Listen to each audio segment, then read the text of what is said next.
everyone, welcome to the Songsalive Song Sessions. We have Conan Skyme as our guest speaker today. He's the executive creative director of commercial music company Skyrmish Music, which was founded in 2008. In addition to managing the company and its stable of artists, musicians, composers, and engineers, he has composed and arranged orchestral underscores for the critically acclaimed documentary From Nothing to Something, as well as raunchy football comedy Division 3, starring AndyDick, Sasso Adam Carolla, and also a sci-fi thriller Scavengers starring Jeremy London. He's written the Gold Cyber Lion-winning Toyota Prius Goes Plural campaign music, and many other TV commercials, including Major League Baseball, Jack Daniels, Match.com, Kellogg's, Adidas, Sesame Street, Rubio's. His topic is interdisciplinary look at modern professional music composition. Conan will be talking about what he does in the industry, some of his perspectives on how he makes it work for everybody else that's out there. Thanks again for being here today. Thanks for having me. Oh, it's our pleasure. Nice to meet everyone. Over to you, Conan. Can't wait to hear everything you've got to offer for us today. All right, thanks so much. Hope I don't disappoint you guys. Basically, I'm involved in a lot of commercial work and then some music for film and TV. The company that I run, Skyrmish Music, I started with my brother about, I suppose it's been 12 or 13 years now. And there were just a few things over the years that it's everything from running a small business to dealing with the kind of the behaviors of people in the music industry and all sorts of things that I wish, as I read outside of the world of music, sometimes there's concepts that I find useful. So I just thought I'd talk generally, and I know the title sounded really formal, but I just wanted to talk generally about a few concepts that, you pick up by reading and learning about other disciplines that help sometimes with music. So here, I'll share my screen now and we can kick it off. Yeah, I simplified, Rick suggested I simplify the title a bit, which is really more my intention. It's just a few non-musical concepts that come in handy. So I thought I'd kick off with this quote because I like it a lot. You can gain a lot of inspiration and kind of,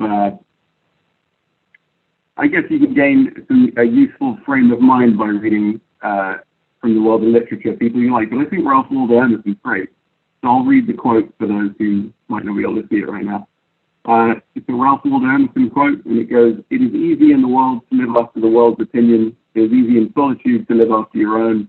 But the great man is he who, in the midst of the world, keeps with perfect sweetness the independence of solitude." And I think this quote gets it.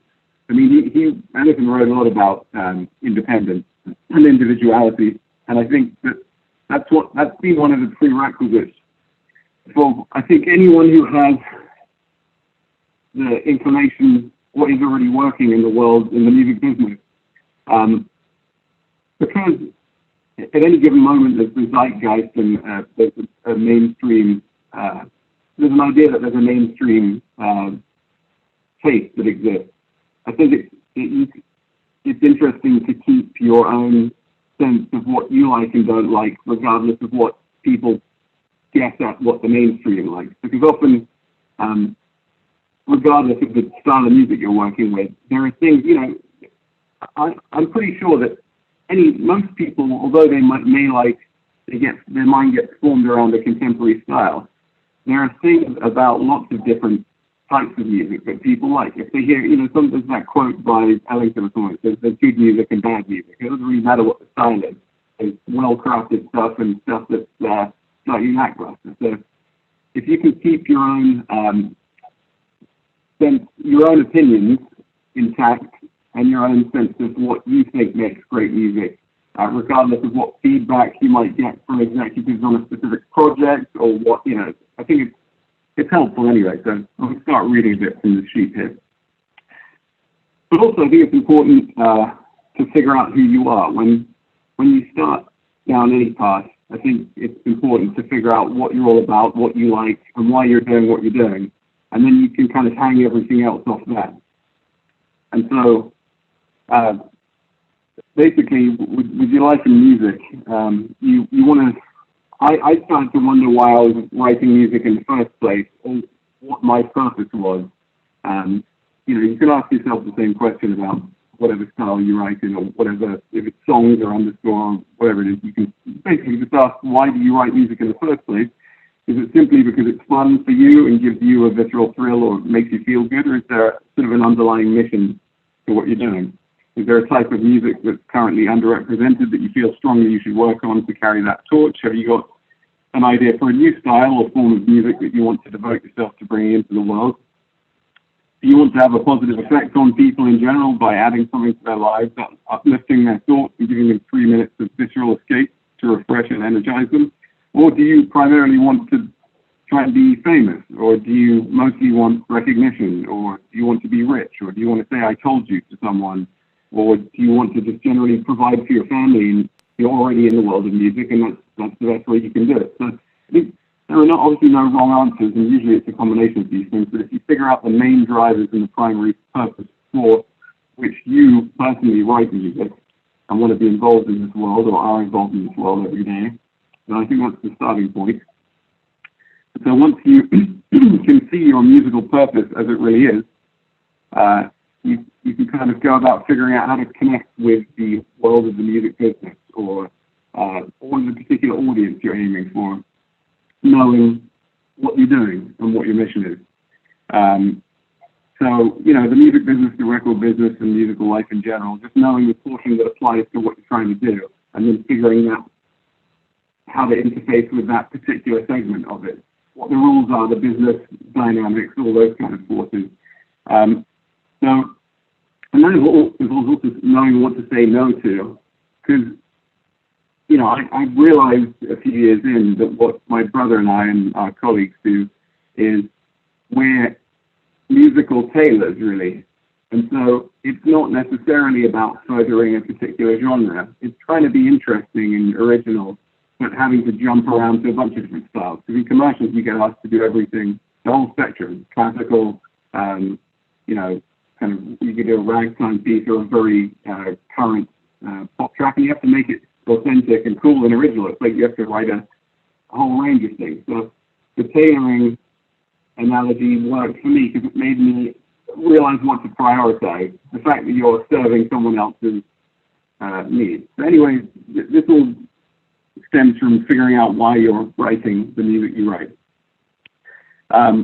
There's a thing that's been called the institutional imperative, which is the terms being used to apply to any organization of people, but particularly corporations and how they operate and how there's kind of, it's sort of an amalgam of groupthink and inertia and maybe a bit of peer pressure too. And it often manifests itself in these four ways. So you've got the indulging or enabling of the personal cravings and whims of executives and leaders, which is just something naturally that tends to happen. I mean, it even happens probably with our freelancers and me a bit. If they think I want to hear something or think I like a certain type of music, they'll be more inclined to skew it to my taste when we're pitching for a commercial, even though I try not to bring my own personal taste into it. Sometimes it's overt. There might be people who are working on a particular film, they just love, George Benson, and so they can't react to anything apart from something that sounds like a jazz guitar pop hybrid piece or whatever. So it's that's a component of it.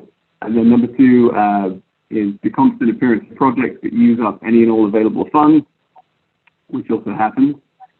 Strenuous resistance to change, and the mindless imitation of peers. So this is just a concept I read about, but if you keep it in mind, you see it play out in a lot of different areas. It's not that it comes from bad intentions or anything nefarious. It's just that any organization of people, after a while, these four things tend to crop up, and you can kind of make a mental note of it and either get your bearings from it, know what's going on, and play into it or against it, whatever it is that you're trying to do. But anyway, without a sense of where you want to go and why you're doing what you're doing, you're demonstrating kind of a lack of focused, rational behavior, and so you'll drift with the tides and inevitably be overpowered by this particular institutional imperative kind of concept. But your mission, once you understand and commit to it, will give you an armor and a confidence and kind of a consistency that will make you stand out. So once you have this mission, you'll need tools. And obviously the type of tools you need depend on your specific mission. But there are a few little concepts and tricks from other disciplines that I want to talk about. Physics, maths, finance, psychology, etc., that I found useful in many different situations. So let's get to the first one, which revolves around communicating with your music audience. And this is something that's been talked about many times, and a lot of you may already know this very intimately, especially if you've been to music school. It usually gets talked about the overtone theory, which is a physical phenomenon. And for those of you who don't know, it's a little complex, so just bear with me. But if you take, say, a string of a guitar, a low E string, it can be anything, a column of air in a flute. This principle applies across the board. What happens is when you pluck that string, it vibrates at the fundamental tone, which is E. But then what also happens is, and you can follow along, hopefully I'm selecting the right side here, that string subdivides in half. So it's actually vibrating at an octave from itself at the same time. And it's slightly fainter than the root, but you can hear it. And then it divides into three. It's a series of ratios. You get a half, a third, a quarter, a fifth, a sixth, and so on. And they get fainter and fainter with each one. It's a very, if you look at a string vibrating, there's slow motion footage when there's a camera set up next to, say, a guitar string or piano string. If you look at it vibrating, it's not just going the way you think it would, like number one here, from the length of it going back and forth. It's very complex and it's very strange, and because all these other formations are vibrating at the same time. I've got a point here, and I'll get to it. It's that when E is the low note, it vibrates also in half, which gives you an octave. And then if you go off a third from that, you get the fifth. Say it's C, because everyone's used to C. If you just on a piano string, a C string or piano, you get the root and the octave and the fifth, then you get a double of the octave, and then when it divides in five, that's the equivalent of a third, the interval of a third in music. So you have a third, and then it divides in six, and that gives you the fifth again, seventh is the sixth, and you get the octave, and then finally you get the second. And beyond that, you generally can't hear them. And what those first few notes give you is the pentatonic scale. And it's the only universal physical truth that we have in music, in that all cultures around the world, although some of these intervals are debatable on how you execute them with a tempered scale, all cultures around the world, Chinese music, the Western canon of music, African music, any culture around the world uses the pentatonic scale as their base because it's ingrained in and can be heard depending on different types of resonators and strings played. They're the notes that you hear. All humans will hear them at some point, depending on the type of instrument they're playing. If they're plucking one string, they're embedded in that fundamental note. So it's something to be aware of. And Leonard Bernstein talks about a linguistic monoculture. You know how everyone, when children are born, they open their mouths and make mama because they're hungry, and mother, mama, all these words come from a root source. He said it's a little harder to figure out many of those in linguistics. But in music, we have this inarguable, incontestable truth, which is the pentatonic scale. So when you're writing songs, and you can simplify and distill it as much as possible and try and almost it's not that you need to stick to the notes of the pentatonic scale, but it's something to think about when you're writing. It's how can I simplify this as much as it needs to be simplified and no more, which is also another concept that I think was Einstein's supposedly quoted, saying you have to simplify as much as you can, but no more than you should. So anyway, the overtone series gives us this universal pentatonic scale, and it reminds you of the power of simplicity when aiming to communicate across cultures and tastes. So yeah, and the takeaway in terms of communication is try and keep it simple, which I'm probably failing to do here already after that, but don't listen to me, listen to the Overtime series. And distill your ideas and focus on revealing. Some of it helps when you really try and simplify it. It helps remind you what you're why you're doing what you're doing, what your song is really about, what the with instrumental pieces too. A lot of times with an arrangement, it's nice to bear in mind you only really need a handful of things. You can have the melody, a rhythmic support, and maybe the textural stuff. And I find a lot of times in young students studying orchestration, or even who pitched for freelancing for us, their stuff is extremely complicated, and it takes a long time. It's part of the process of learning. But you have to say, just relax, remove that stuff. You're not trying to show off, keep it simple. How simple can you make this? No one's going to think that you can't do complicated things because it's simple. In fact, I think the opposite is the level of authority that comes with it. Anyway, we can move ahead now, but the Overtone series is a fascinating subject worth reading more about if you don't already know everything about it. So, earning a living in music, we can turn to the world of economics. This is a basic supply and demand curve, which I don't think anyone who's working in music business needs to be an expert on economics or anything. I certainly am not. But there's an interesting thing that happens generally with any industry is that it has a life cycle where it starts off with new technology usually, or a patent on something, and there's only one or two firms. And the new, like the gramophone when it first came out, was kind of expensive and it was new technology, and it wasn't available to everyone. And then when it got more widely distributed and distribution systems got put in place, and the way of manufacturing got a bit simplified, it became a good business, and other firms wanted to get involved and compete. So you have this initial phase, then you have a rapid growth phase where suddenly lots of record companies are getting involved because they know there's good money in it and they're chasing the profit. And then the profits get competed away amongst the companies, and that's usually the mature phase. So that's an industry life cycle. And in this case, music's been going since, I guess, the wax cylinder was the 1870s, and then the record, as we know it, the vinyl record, was probably early 1900s, I think. So it was well over 100 years, and we're in the mature phase fairly firmly as an industry right now. It's more complicated than that because there's now this technology element superimposed. But basically, we're a commoditized industry. So if you think of the number of records that have been made since 1910 or whatever, it's just a pile that gets exponentially bigger every year. And so there's no real scarcity. There's a lot to choose from. If you go back through a catalog of all the records I've made, you've got everything you ever really even dream of in terms of styles and options if I was a music supervisor placing things. So it's an interesting way to start thinking about it.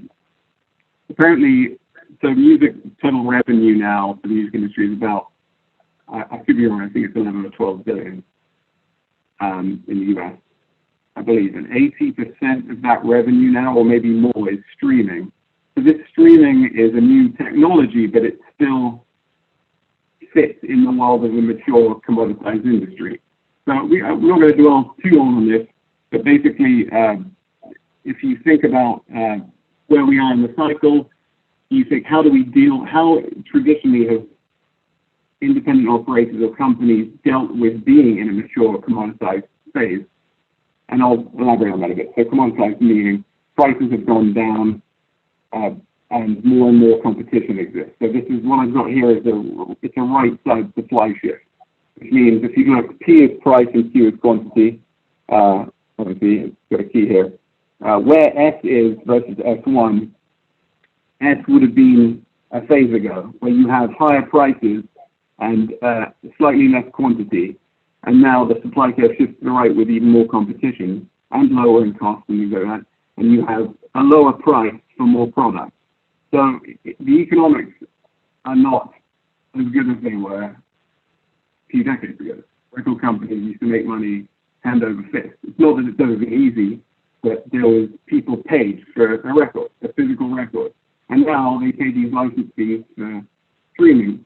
The question for us is, how do you deal with a commoditized industry? And there's really two historical strategies that have helped people deal successfully and still make a good profit in a case such as when with music, and that is aggregation, where you have scales and efficiencies by bringing a bunch of other record producers and publishers all under one roof. You become more of a one-stop shop, like almost the Costco approach. And then there's the niche approach, which, unless you're Spotify, which is an aggregator, and you're someone who has money to invest in the technology of having online platforms and streaming technology, you're going to have to go for a niche approach. So I think nowadays, being a specialist in a genre is useful. Anyway, it's the old supply and demand curve and a little bit of economics. I can give, if anyone's interested, I've got lots of references and photo reading for any of these things, but this could be common knowledge to everyone, but it's worth thinking about. So one thing I will say that music has going for it is the copyright. If you're a songwriter, like in the pharmaceutical industry, if you come up with a patent, it lasts about 20 years usually. But we get our lifetimes if we write a musical work and beyond. So we have a few things going for us. If you can write something that's kind of perennial, you can have a lifetime's worth, and also your kids can get the benefit of some royalties. It could be a large amount of royalties. Anyway, we'll move on to the next one. This is also something I try and bear in mind. The story of probability from the world of math is kind of fascinating. These two guys, there's lots of books written about this, but it was Blaise Pascal and Pierre de Fermat who wrote a series of letters to each other in the 1600s and figured out how to calculate expected gains. It used to be a pretty elementary way, and almost a faith-based way that people think about odds. And they figured out the formula, how you view essentially binomial trees. But the really basic takeaway from this that I found useful is this equation, which is very simple, that your expected gain from any enterprise is the probability of gain times the amount of gain minus the probability of loss times the amount of loss. And if you can internalize that, I found it useful, and I'll tell you why. Because the gain in this case could be the win fee if you're doing a pitch for something, or it could be a dollar value you estimate that this professional relationship will lead to career-wise for you. If you are working with successful artists, you can kind of do a subjective mental calculation of how successful they are, how many records they sell. If this works out, what would that lead to? And there's other subjective things you can factor in. Some people invite you to pitch relentlessly for free on things, and after a while you get the impression perhaps this isn't necessarily a productive setting. There are other people who get you to pitch for things and they don't work out, and then one does, and it just depends how sincere or earnest the people you're dealing with are. But the loss is generally a dollar value for your time or the time you spend working on a project. But it could be the dollar value you estimate would be lost from ceding part of your publishing or relinquishing one of your good ideas to projects that may go nowhere. It's a risk you should be willing to take sometimes. But again, if you frame it in this context, I think that it's worthwhile. Okay, so there's that in the world of probability. And then dealing with people professionally, the world of psychology has a lot to offer. There's great books that have been written about the various human behavioral biases, like Daniel Kahneman and Amos Tversky, and people like that, and Robert Cialdini.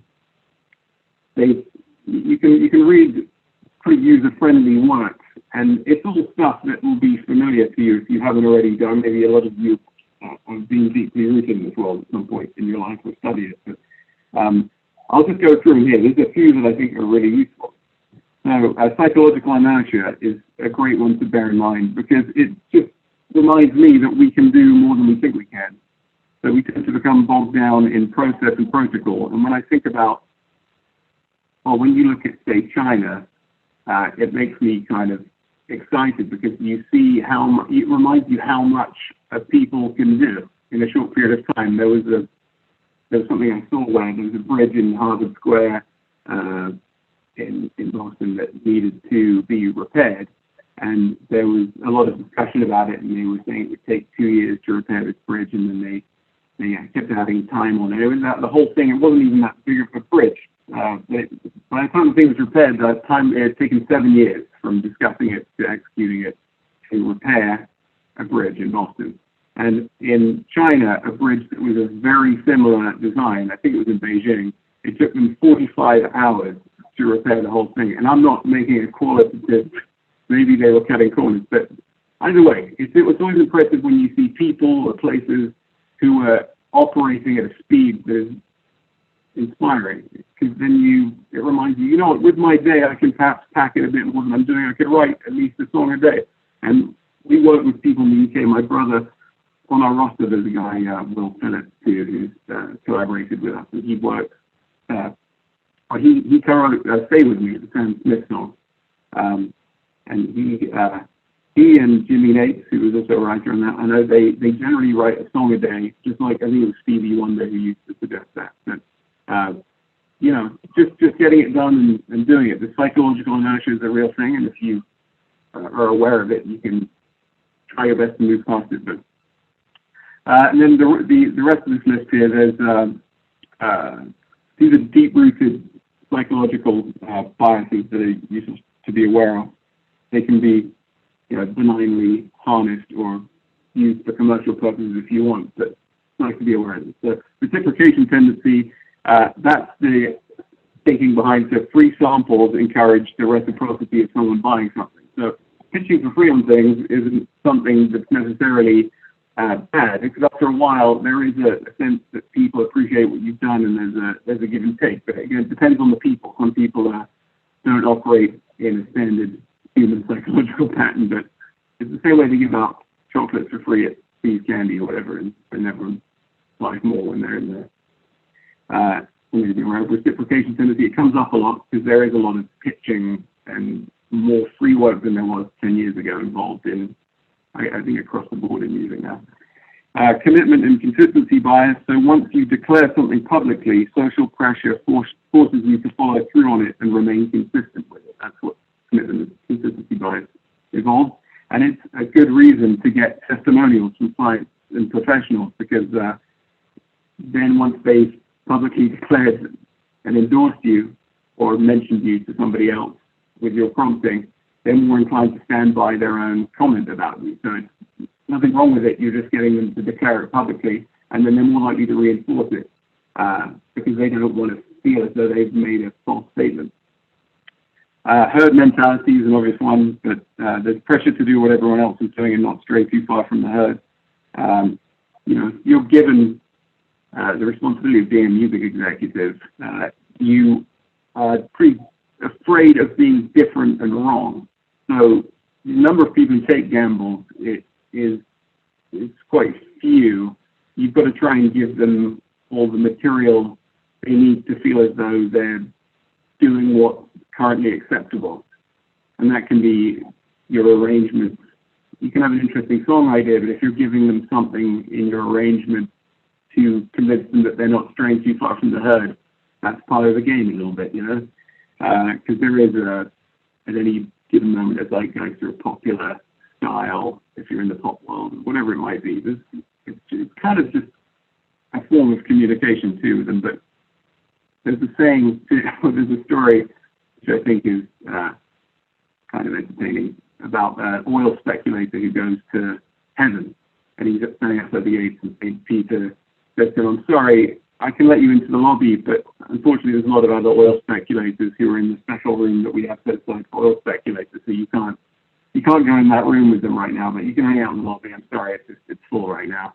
And the oil speculator thinks about it for a minute, and he says, "All right," and then he yells over St. Peter, and he says, "Oil discovered in hell." And then all the guys from the oil speculator come barreling out, and they all go down into hell.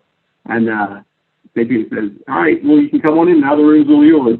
And the guy pauses for a second and kind of hesitates, and St. Peter's like, "What's wrong? You got the room to yourself now." And he says, "Yeah, but I think I might go into hell with the other fellows, because you never know, there might be some truth in that rumor." Basically, that no matter how it's set up, it's a stupid story, but no matter how it's set up, you you still trust the mass movement of the majority of people more than your own knowledge that in that case we said it was false. It's something, it's the way things operate, and especially when you're dealing in popular culture, and it's the herd mentality is a powerful thing. Anyway. Familiarity bias. You like what you know. Now this is an interesting one because there's a film composer I know of who, when he has the clients come in the room, when he's playing them cues for underscores, he has the cue running on a loop. So when he's about to play them for the first time, when they come in the room. So they've already heard it 4 or 5 times. As they're talking, he's pouring the coffee. He's saying, how was your week? He's hearing this thing quietly playing in the background. And then he just says, all right, let's hear it. And he plays it, and without even really processing it, the guy's heard it 5 times and it sounds more comfortable and familiar to him. So that's a big one in music. People like what they know. That's why you can get in heavy rotation for a while. Some songs that even are slightly flawed, if you think about the mechanics and how they're constructed, have become hits just because I guess Bohemian Rhapsody, no one really wanted to play it, and then one guy put it in heavy rotation and it grew on people. There's all sorts of stories about that. So, authority bias, also an interesting one. People tend to obey authority figures, like policemen, firemen, or anyone who looks official or acts with some authority. So you can get some gravitas to go along with your expertise. And I guess an example of this would be, John Williams and people like that, who are great composers for film. John Williams himself has a professorial air that is somewhat genuine, but a little bit affected. Apparently, he used to talk in a very different way 30 years ago, and he affected a slightly more deliberate. I mean, there's no harm in, they say, it was Ben Franklin used to, when he worked in his print shop, every time he had the stacks of paper to deliver his print shop, he'd wheel them all the way around Philadelphia first, so that everyone could see how busy he was and how it seemed like he was the guy who you went to for your printing needs. It's a little display of authority, never hurt anyone. And then scarcity bias. Scarce things seem more valuable. So if you're churning out music for libraries and things, then that's what you do, and it's a volume business, and you've decided that's what you're doing. But if you're more precious with each one of your works, then there's a value in that too. There's also then Veblen goods, which is its own economic thing, where you have, the more expensive something is, the more valuable it is to people. It applies to luxury goods. There's a story in one of the raunchy books where a friend of his who was in Arizona, I think, sold turquoise Native American jewelry, I think it was. And she really liked it, had it in her store in a touristy area, and thought it had significance and was well crafted and local.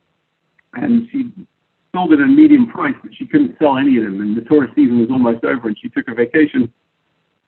And she told her shop assistant, she scribbled on a piece of paper, mark everything half down, I need to get rid of it before the end of the season. And the assistant, when he came in on the Monday, when she gone looked and couldn't read her handwriting and thought it said ×2. So he marked everything up so it was twice as expensive. And when she came back, everyone had bought out the whole shop. So the same piece of jewelry, because it's more, the price is high, people thought it was better quality. So there's something to bear in mind there too. Anyway, a lot of people involved in the media business, especially the ad business, are slightly more immune to these psychological biases than general public, but they're embedded in our evolutionary DNA for the most part. So you can use your judgment and balance in applying these, or just being aware of them when they're being applied to you. Anyway, and sustaining yourself, and not too much longer to go, guys.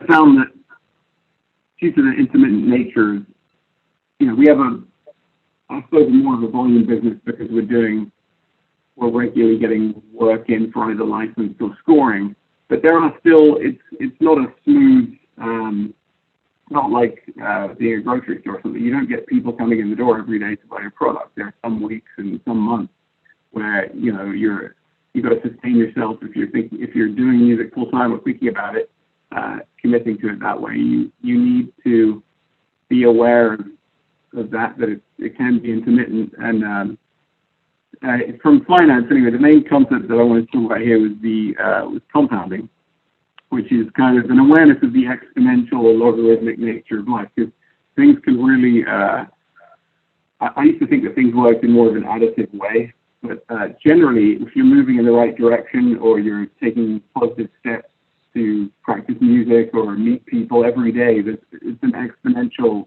curve. Whereas if you get into work habits or things that are kind of tailing off, it goes down and then gets steeper and steeper and steeper. So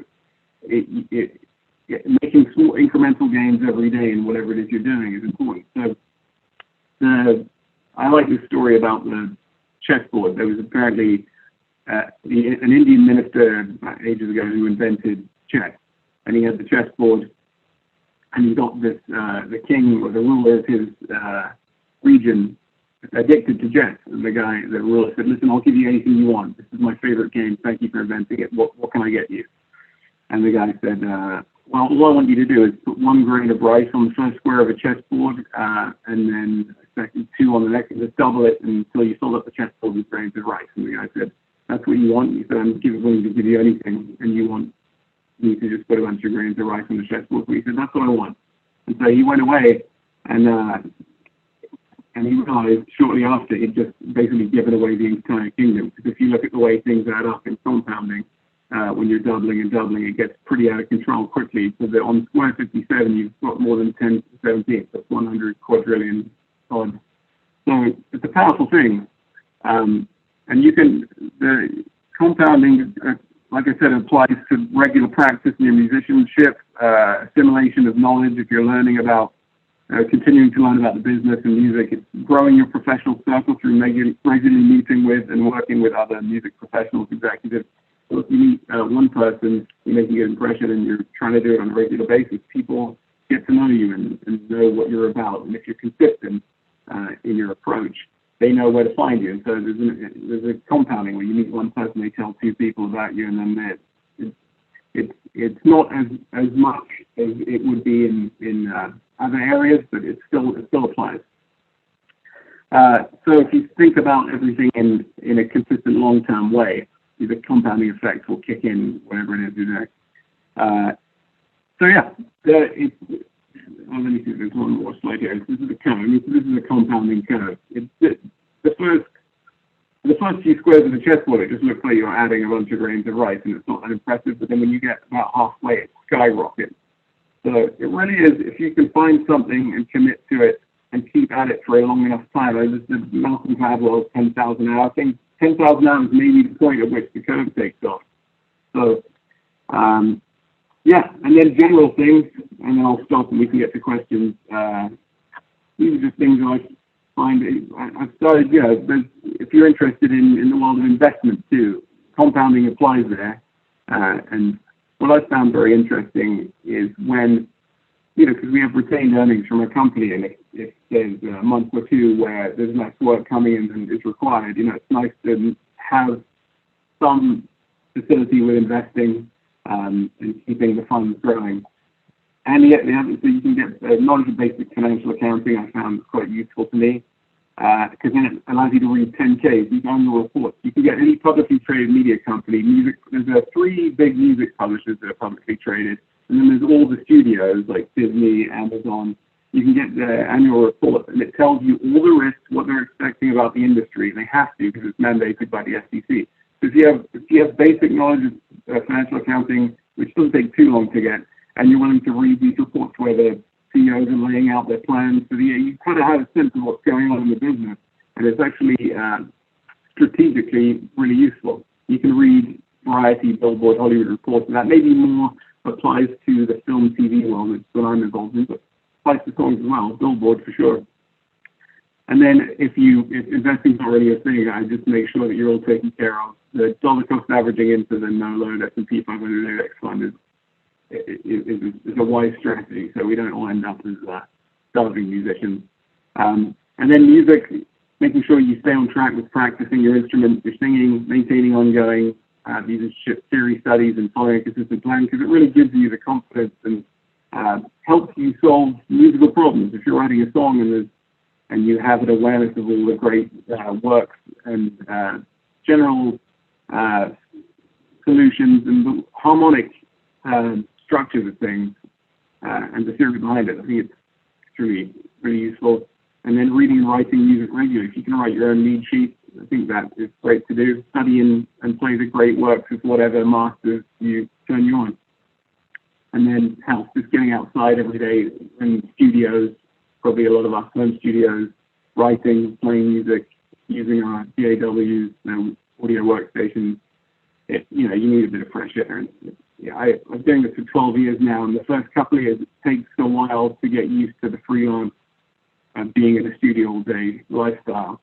So drink plenty of water, eat fewer carbs as the day goes on, aim to get at least 10 minutes of exercise a day. And then Ben Franklin, I read his autobiography a while ago, and The Art of Virtue, he lays out kind of sort of a way to take care of various things in your life. I found it very useful. I didn't know much about Ben Franklin, but it's great. And then there's this order involves keeping everything in its everything should have its time and place. And for us composers, I think that's really important because your life is a squishy kind of subjective world we live in with music, and it's nice to try and separate your professional life from your personal life and your sense of yourself.